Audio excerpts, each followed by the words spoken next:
For some backstory I will need to divulge into my high school life a bit. Mainly to talk about David. David was one of those kids. Creepy, unkempt, and very awkward. But many hung out with him due to him always having the money to buy friendship. No one ever had a good thing to say about him. Always smelled. Never seemed to wash. Never seemed to be able not to make things awkward. Nothing too crazy at first, but around senior years when he became very unhinged. He had always been creepy when it came to personal space. Walked too close.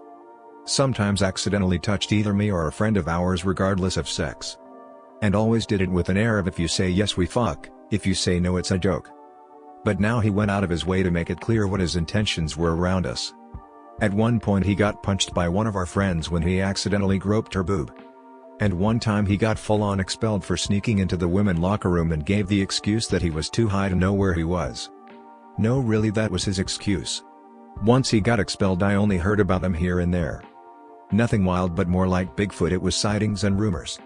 So let's just fast forward to the story at hand. Be me. Working at a call center. Get put in charge of a trainer's room. Think of it like teacher aid but for trainers to see who would be good to take a spot as a trainer once they or someone else leaves the position. Main thing I need to do is be like the hip fella the trainees talk to, since many who come in are usually straight out of high school and I was still 21 at the time. Nothing out of the usual, but we have people closer or older than I am this time around. All around nice people, chill enough to even go out and drink with. But among them I see a familiar face. The same fat, unkempt, creeper I knew back in high school. Oh no. I try my best to conceal my identity. I was very fat in high school, but over that time I /fit/dead up, so it wasn't hard to conceal who I was with so much of the weight gone. Trainer then yells, "Yo, Anon, can you help me out with this?" Fuck.png. David's eyes immediately lock onto mine and he bolts towards me. I try to get away and pretend like I didn't see him. Luckily that was enough to get away. Think maybe he was just young, dumb and full of hormones back in high school and he's changed. Nope. No less than a week goes by before one of my female trainees comes to me. "Mr. Anon. Can I talk to you in private?"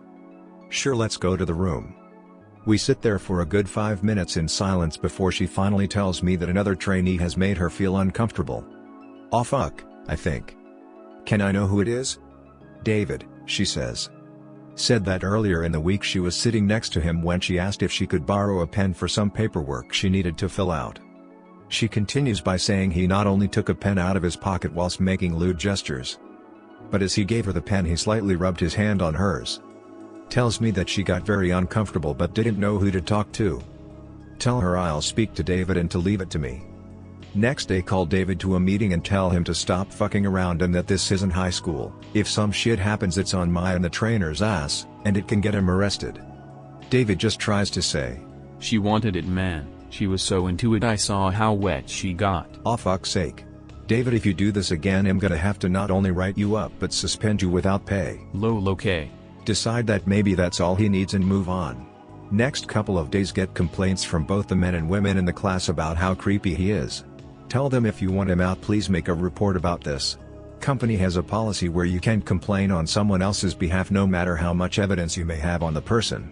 Over the next few days everything from complaints about his smell to his dress to even his work ethic was sent to me. Few examples. He vomited on his jeans and came to work with the same jeans unwashed for a week. He smelled like urine for 3 days straight and got very close to people when they told him that fact.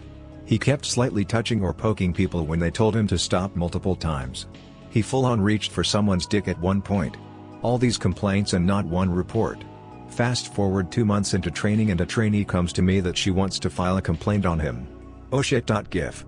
Lady goes on to tell me that David followed her to her car the night before.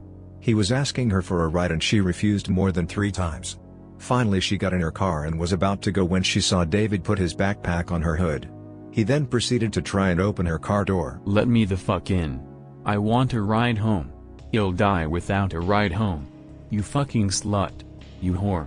Fuck," he yelled according to her. She finally just decided to drive off but not before he hit her window and cracked it. Okay, this is where it ends. .jpg. But wait, there's more. As I was writing the report to turn it into PR another woman comes in. "Oh hell, Miss Anon, what can I do for you?" She begins to cry her eyes out. Uh-oh. Goes on to tell me about how David had cornered her during the previous week's team meeting outside. Says he looked like a man possessed and looked up and down at her like he was just waiting. She got so scared she ran out of the room and just left. She did in fact leave early that day without a word until later that night, where I got a text telling me she had an extreme emergency and I just shrugged it off and let it go.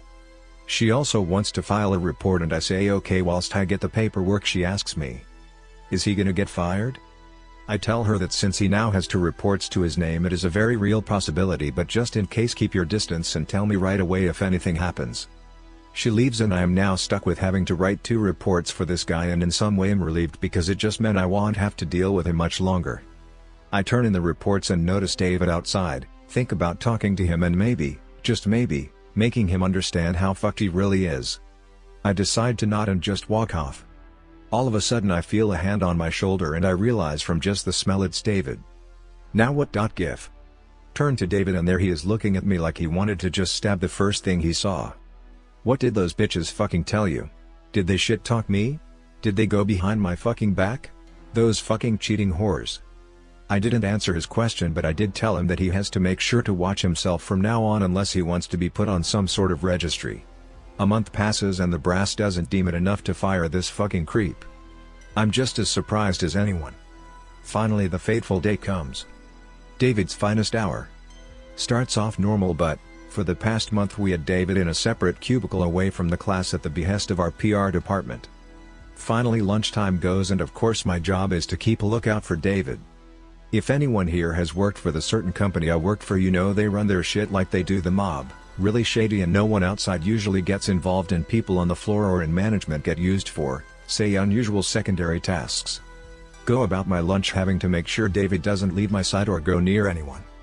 Most of the team I was helping train felt bad and ate with me during that time, even though they knew they weren't supposed to.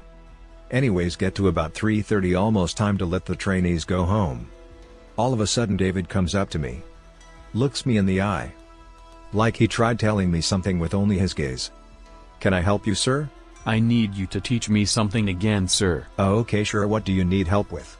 He takes me to his cubicle. I see him reach into his bag. He takes out a list.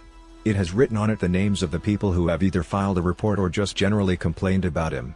David, what is this? Just a list, sir. I just want to make sure they get what comes to them someday. What? You know, I have a gun or 2. Not mine, but I can use them. David, you do know what you're telling me can be taken as a threat. So what? You're my friend. If I kill them you can help me, right? Remember I gave you $1 in high school? I scratched your back, now scratch mine. Decide that enough was enough and go to the PR person. Tell her the shit that happened, and she tries to make every excuse as to why it may not have been so bad or why we can't just fire him. Tell her that besides me 2 other people filed official reports and everyone has complained more than once about him. Finally she gives way and say they'll investigate it. Tell her if she wants to see it then her best option would be to get him to show you his bag right now. Reluctantly decides to go and check his bag along with some security guards. David, knowing that he's fucked, tries to make up any excuse he can. No, they are all just bullying me. They're hating me cause I'm gay. I have bipolar depression and need help. I'm a virgin with rage, I'm not kidding. Literally anything he can to try and get out of it. David, knowing he can't get out of this, snaps and lunges at the PR woman. He actually gets a good few hits in before the security guards and I pried him off of her. The whole thing makes enough of a scene to get people to look at what's going on. David continues to try and fight his way out of it all and even takes a swing at me before the head trainer, who was former military sergeant, comes and just chokes him out. We toss David outside and call the police. PR lady files a report that he went and assaulted her. Police also find about 3 bags of coke in his bag. Arrested on assault and possession charges. He gets hauled off, hopefully never seen again. After the dust settles I finally decide to rest at my desk. As I was going back to my desk I found another note that was from David. If you're reading this, it's because I wanted to see your face last. I wanted you to be the final one I shot. I want to be the last thing you fucking see, you traitor, you man whore. I hate you and I will fucking kill you. Never heard if he is out or still in custody, but I won't lie when I say I still look over my shoulder sometimes. Oh, and here's a pic of the note that I kept.